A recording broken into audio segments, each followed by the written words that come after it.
В этом году «Лукойл Коми» завершает многолетнюю программу восстановления почвенного покрова. Рекультивировано свыше 1000 гектаров нефтезагрязненных земель. Большинство из них – это печальное наследство от прежних недропользователей. Сейчас предприятие сосредоточилось на оперативной утилизации отходов, образующихся на производстве в текущем режиме, при очистке оборудования и резервуаров, ремонтах трубопроводов.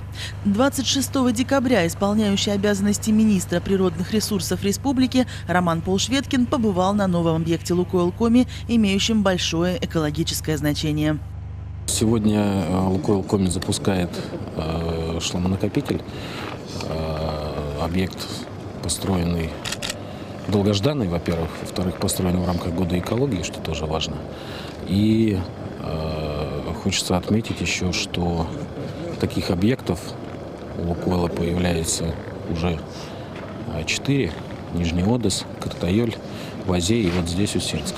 Вопросы экологической безопасности здесь продуманы досконально. Под бетонными резервуарами специальный гидроизолирующий слой, чтобы жидкие отходы не просочились в почву. Пробурены 3 наблюдательные скважины, через которые специалисты-экологи смогут брать пробы воды. Для контроля чистоты воздуха по периметру установлены газоанализаторы. Помимо самого хранилища, 1 января 2018 года здесь также будет запущена и высокотехнологичная установка по переработке отходов. Экологи называют ее стиральной машинкой для грунта.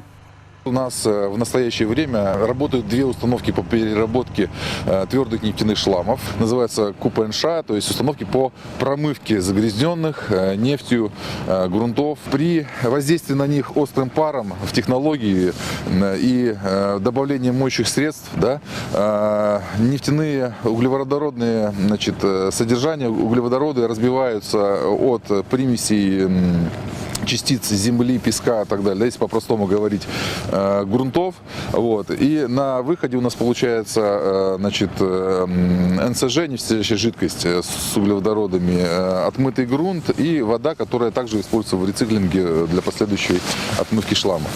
В рамках реализации совместной программы экологических мероприятий Минприроды России и компании «Лукойл» в Республике Коми уже функционирует 3 подобных объекта. То есть формируется целая сеть подобных шламонакопителей. Очень важно, что такие объекты начали появляться именно в год экологии.